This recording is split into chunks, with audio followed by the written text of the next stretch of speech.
Okay, I'm recording. We're trying something new. Do you have a meme for this one? I don't have any memes for this one. It's not a popular book. And I don't have any, I could share a meme. You wouldn't get it because, part of memes is, shared understanding. So, maybe for the post-read episode, I'll have a meme. But I just don't have...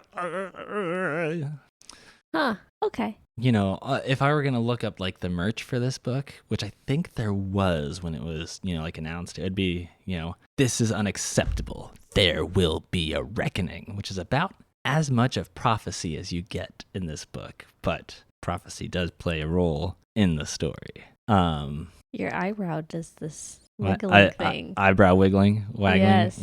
Yeah.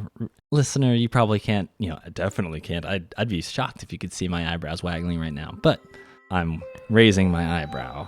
Very quickly. Yes. Very excitedly. Yes.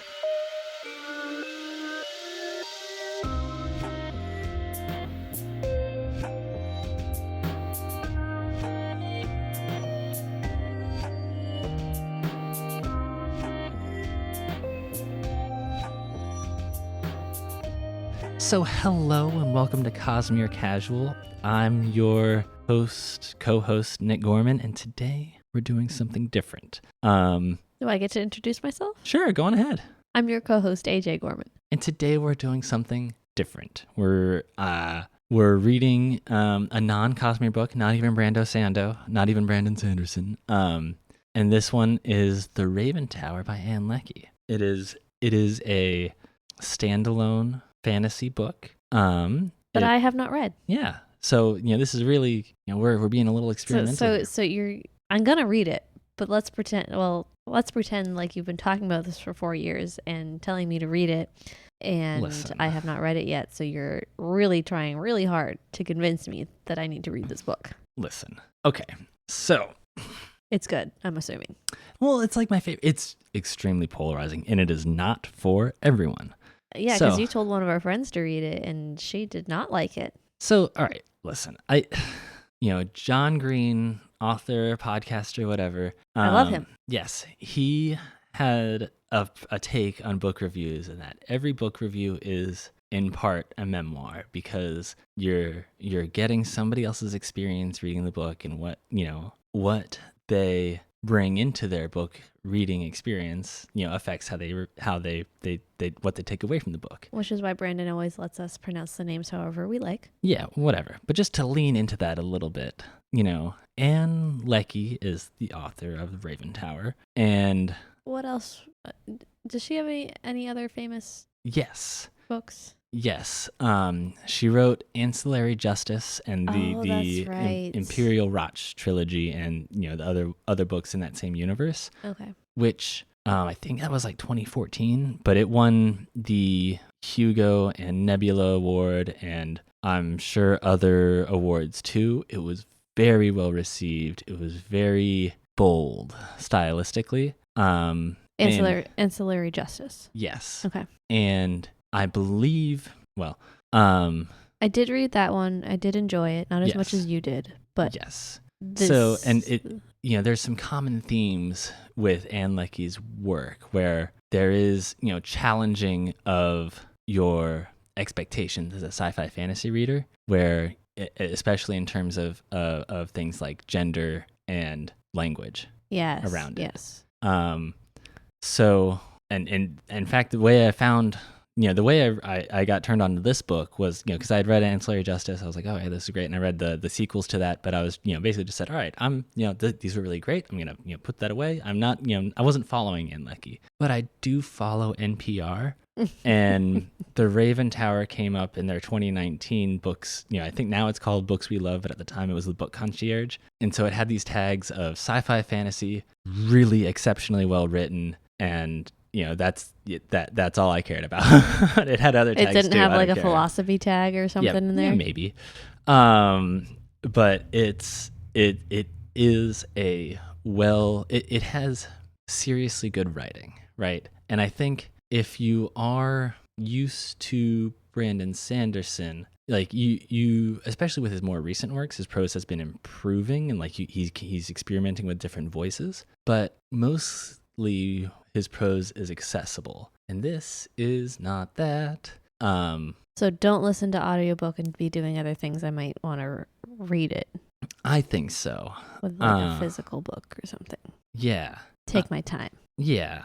So what I can say about, the writing style in this is that it is deliberately challenging the point of, even the narrator for this. Like most books are written in like either a first person or a third person. When you learned about points of view for creative writing in school, it was it's first person, third person limited omniscient, third person omniscient, whatever, things like that. This is written in the second person. So it is one character in the story narrating events to another person in the story.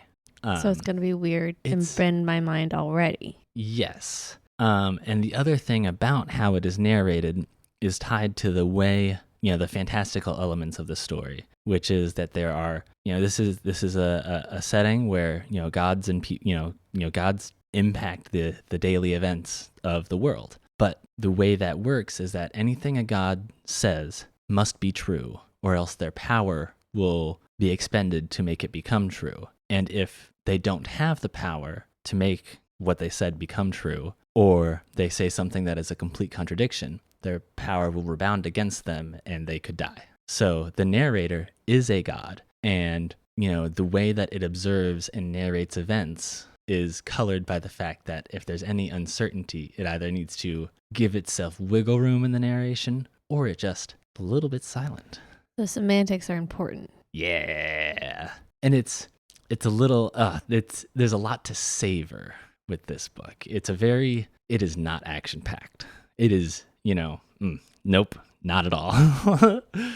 But there's slow meditations on the nature of language and how it changes over time. And there is ramblings about power and what is it, well, sure, the difference between gods and men is that, well, if a god says something, it happens. But at the same time, right, like if a king says something, it's gonna happen, or else that king really didn't have that power. So like there's meditations on that, right? Okay. So you're looking at, you're like, oh, what did I just agree to read?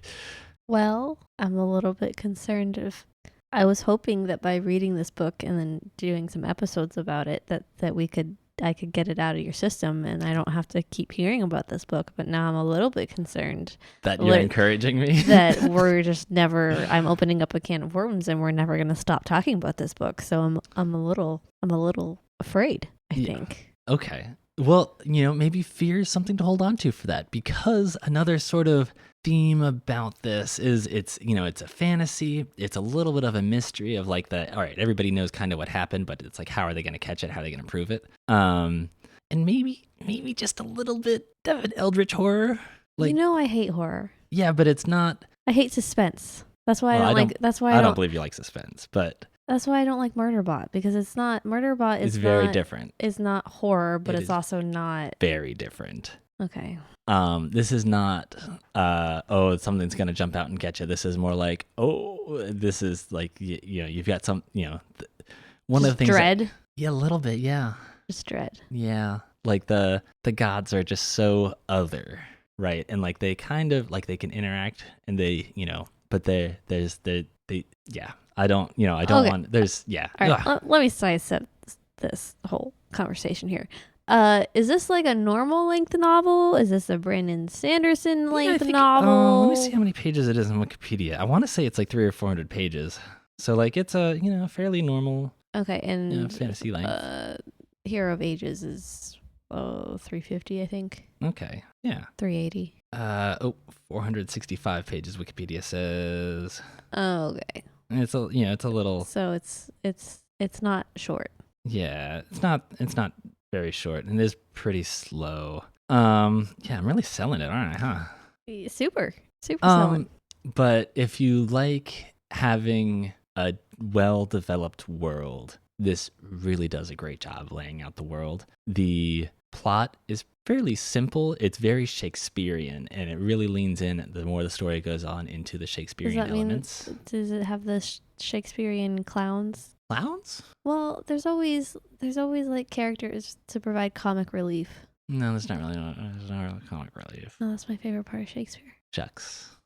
Man, I'm really not selling this to you. The finale to the book does build up, The finale is satisfying?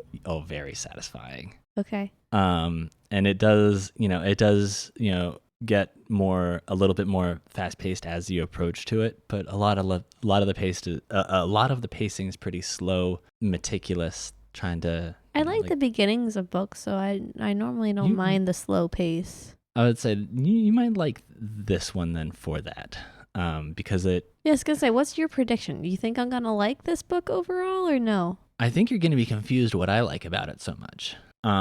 Well, I think I already know why you like it so much, because it's the philosophy in it. Yeah, and the slow meditations. Like I said, everything is philosophy. But anyway, yeah, I think yes, I think you're gonna like it. I don't think you're gonna like it as much as I do. Okay. Do you think I'm gonna reread it at some point? No. No, you think it's just a one and done, so I should pay attention. Yeah, I think there's a lot of joy. All right. So the narrator's a god. Everything it says, especially anything that's straightforward and plainly, is unfailingly factually accurate. But, the way the narration plays out made me appreciate jazz music a little more, to really understand, because you hear all the time, you hear about jazz music, well, it's also about the notes they don't play, right? It's the silences, or where they set you up and then maybe let you fill it in. Like if I go da da da da da da, exactly. But so it's there's a little bit of like the stuff they don't, the things that the narrators don't say. They let you, it's like, well, maybe they're not certain, or maybe it really made me appreciate that a little bit. A little bit more active participation in the reading. Yes. So I guess just to give you a little bit of, the setting is very different from our world, right? It's on the one hand, I think it's like, right, the setting is reminiscent of, maybe Middle Ages, maybe Renaissance, starting the age of exploration kind of deal. The kingdom where this is all set, I think kingdom is maybe a strong word. The country where this is all set is Iridan, and the capital city is Vestai. In the country of Iridan, the god the Raven protects the land from his tower in Vestai. The Raven gets power, in particular, from, he gets, in general, there's lots of prayers from, everybody there, but especially he gets power from the Raven's lease, who is, mostly the ruler, of Vestai. But whenever the Raven's mortal vessel, the Raven of the god the Raven, whenever the vessel of the Raven dies, the Raven's lease, voluntarily sacrifices his life to the Raven to, infuse the Raven with more power. So it's their king has a very short lifespan, right? So the plot opens up with the Raven's lease's son and his aide Iolo approaching the Raven's tower, having gotten news that the vessel was near death. So they're preparing for the Mawat's father to die, as well as for Mawat to take up his role as the lease, basically become king. Shortly after the start of the book, his father cannot be found, so that's a problem. Yeah, that would be a problem. Yes, and then before Mawat showed up, his uncle Habal took the lease's bench, so he became the lease. His uncle, but it's like, Why would you volunteer to do something like that? Yes, well, power for one. But anyway, it's so it's very, this is unacceptable. I was thinking about this repeatedly. I even already said it this episode. The one prophecy was, this is unacceptable. There will be, consequences? I don't remember. I don't think there will be a reckoning. That's it. I was going to say, you didn't say anything about consequences. This is unacceptable. There will be a reckoning. So, which is somewhat vague. It is. Well, and that's because, God said it, and it's speaking in generalities. Yeah, okay, this is unacceptable. Okay, there will be a reckoning. But what is that? What does that mean? So there's a lot of details to fill in there. Anyway. Wait, anything else to warn me about before I get started? No, I mean, Yeah, we can talk. Nothing for warning. I think there are other things that are. Oh. So one of the reasons that the culture is so different, twins are taboo. Oh dear. Yeah, That's a problem for us. I would say both of us here are twins. It's a thing that comes up partway through the book that, yes, the god of the silent forest had at one point demanded, or someone representing the god had demanded, that, twins be sacrificed as, children as offerings to the god of the silent forest. So any twins that are, make it past childhood are, they should have been sacrificed. Yes, so they are abominations. Gotcha. So don't take it personally. Yeah, don't take it personally. It is part of what makes this book so great is like how people who are other are treated, and like how they how they deal with the otherness. So there's a lot. It's good. I feel like I'm gonna have a really tough time reading this book because you're gonna just be like looking over my shoulder, asking me where I am at the book, and you want to talk about it. Yeah. So I feel like it's gonna be a tough few weeks. Yeah, possibly for us. Shucks. But we'll come back and we'll sort it all out. Hopefully. Yeah, hopefully. Anyway. But we're just gonna have one post read. Yeah, there's no Cosmere connection because there's no Cosmere connection. There are some very similar themes with this book and Hero of perception? Because I really like the perception stuff in the Cosmere. What do you mean by perception? Brandon uses perception a lot in the Cosmere magic systems, like the fact that I don't want to ruin anything, but if you don't, I'll cut it out. Yeah.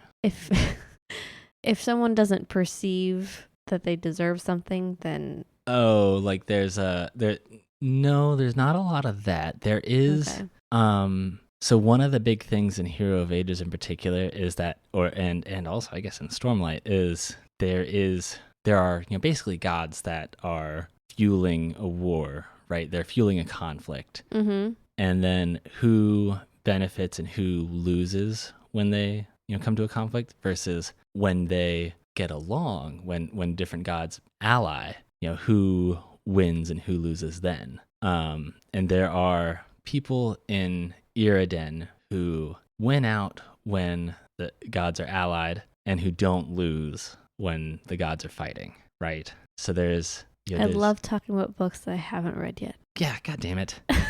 The other thing is, and I don't want to, this book made me wish that we had more of Ruin's point of view in Hero of Ages. Yeah, because I mean, we see Ruin as the evil or the big bad, but he's not. And it's that's all he is. It's just bad, right? But he's not. It's more complicated than that. Yes, exactly. And like even if but like it clearly had an affinity for Marsh, right? Like it. All right. I want to talk about this more later. Okay. After you read it, because next episode. Yeah. All right.